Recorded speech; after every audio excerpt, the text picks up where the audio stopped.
بسم اللہ الرحمن الرحیم. بہت شکریہ ارشاد صاحب اور فیصل صاحب. دیکھیے مولانا صاحب نے سب سے پہلے جب عمران خان صاحب پہ حملہ ہوا، سب سے پہلے مولانا صاحب نے اس کی شدید الفاظ میں مذمت کی، اور میں نے بحیثیت اسپوکسمین پی ڈی ایم میں نے مذمت کی اس کا،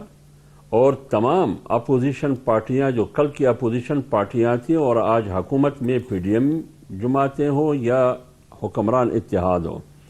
بڑی پارٹیاں ہوں یا چھوٹی پارٹیاں ہوں، تمام قیادت نے شہباز شریف سے لے کر میاں نواز شریف سے لے کر مریم نواز سے لے کر آصف علی زرداری، بلاول بھٹو، جو بھی ہے، ان سب نے ان کی بھرپور الفاظ میں مذمت کی، شدید الفاظ میں مذمت کی، مذاق نہیں اڑایا گیا. لیکن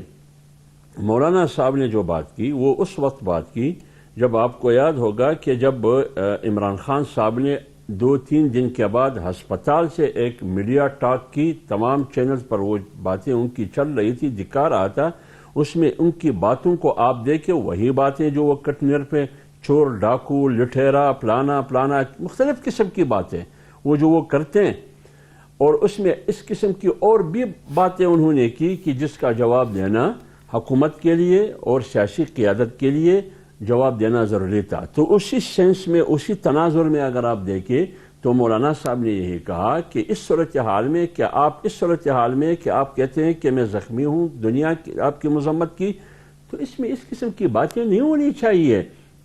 پھر تو یہ آپ کا پورا پروسیس، آپ کی زخمی ہونا یا آپ پر حملہ ہونا، یہ سارا معاملہ مشکوک ہو جاتا ہے. اب مولانا صاحب نے جو بات کی، مولانا صاحب نے تو اپنی طرف سے نہیں کی. آپ مجھے بتائیے کہ جناح اسپتال کہتے ہیں کہ 2 گولیاں لگیں اور 1 ٹانگ میں لگی، اور شوکت خانم کہہ رہی ہے اسپتال میڈیکل بورڈ کی رپورٹ یہ ہے کہ یعنی 4 گولیاں لگی، دونوں ٹانگوں میں لگی. پھر کہتے ہیں کہ ہڈی کو نقصان پہنچا ہے، کبھی کہتے ہیں نہیں پہنچے، کبھی کہتے ہیں گولیاں لگی، کبھی کہتے ہیں پرزے لگے. اب اس صورتحال میں پوری پروسیس کو مشکوک کر کے تو مولانا نے وہی بات کی جو جناح میڈیکل بورڈ نے کی، وہی بات کی جو شوکت خانم میڈیکل بورڈ نے کی. اب اس صورتحال میں آپ کو شکر ادا کرنا چاہیے تھا، شکریہ ادا کرنا چاہیے تھا تمام سیاسی قیادت کے کہ اس اختلافات کے باوجود آپ لوگوں نے میرے ساتھ ہمدردی کا اظہار کیا اور اس حملے کی شدید الفاظ میں مذمت کی اس اختلاف کے باوجود. لیکن اختلاف پر بھی برقرار ہے، شائستگی میں اچھے الفاظ میں آپ تنقید کر سکتے ہیں، لیکن آپ اسٹریچر پر بیٹھے ہیں، آپ ویل چیئر میں بیٹھے ہیں، وہی زبان استعمال کرتے ہیں. حافظ صاحب ہم نے ماضی میں دیکھا آپ کی جماعت پہلے بھی حکومتوں میں رہی، جب اپوزیشن سڑکوں پہ آتی تھی، احتجاج کرتی تھی تو کوئی حکومتی وفد آتا تھا، اس کو منانے کی کوشش کرتا تھا. لیکن یہاں پہ تو کوئی حکومتی وفد عیادت تک کے لیے نہیں آیا، تو حکومت کی جانب سے یہ بے رخی کیوں ہے؟ دیکھیے آپ مجھے بتائیے کہ ایک آدمی جب کنٹینر پر کھڑا ہو تو بھی گالی دے رہا ہے، ایک آدمی جب ویل چیئر میں بیٹھا ہے اور پوری قیادت ان کے ساتھ ہمدردی اور یکجہتی کا اظہار کر رہا ہے، اور پوری قیادت یہ کہہ رہی ہے، پوری حکومت ان کے ساتھ ہے اور پوری قیادت اس کی مذمت کر رہی ہے، لیکن جواب میں گالی دی جا رہی ہے، جواب میں تھانے دی جا رہی ہے، جواب میں لان تان کہا جا رہا ہے، جواب میں ان کی سپکی اور ان کی بے عزتی اور بے احترامی کی جاتی ہے، وہی الزامات، وہی گالی، وہی گالم گلوچ. اس صورتحال میں آپ مجھے بتائیے اس صورتحال میں عیادت کیسی ہوگی، کس طرح ہوگی اس صورتحال میں؟ حافظ صاحب گزارش یہ ہے کہ 2019 میں آپ نے لانگ مارچ کیا، آپ اسلام آباد پہنچے، پنجاب میں ان کی حکومتی تحریک انصاف کی آپ کو پورا فل جو ہے نا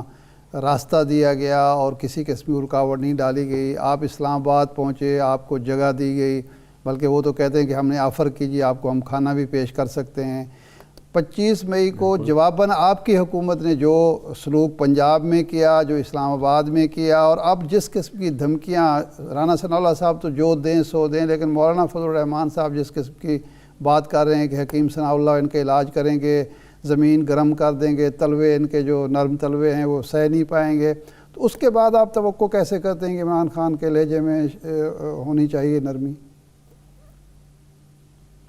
دیکھیے ارشاد صاحب، احترام کے ساتھ آپ اگر تحریک انصاف کا ٹریک ریکارڈ دیکھیے اور 25 مئی سے پہلے جو انہوں نے آنا تھا یا 2014 کی 126 دن کی دھرنے کو دیکھیے، پارلیمنٹ پر حملہ، سپریم کورٹ کو دوبگاٹ بنانا، پی ٹی وی سینٹر پر حملہ، آج کا صدر کل کا وزیر اعظم عمران خان اس زمانے میں ایک دوسرے کو مبارکباد دیتے رہے کہ پی ٹی وی پر ہم قابض ہو چکے ہیں، پولیس اسٹیشن پر حملہ، آفیسرز پر حملہ، ان کو زدکوب کرنا، 7 نافرمانی، مارو مرو، جلاؤ گراؤ اور بل وغیرہ جلانا، یہ تمام آپ کے سامنے، یہ ٹریک ریکارڈ ہے ان کا۔ دوسری بات، جب 25 مئی میں کیا انہوں نے اسلام آباد پر دعویٰ نہیں بولا؟ کیا ایک صوبائی حکومت خیبر پختونخوا کی اور ایک ریاستی حکومت گلگت بلتستان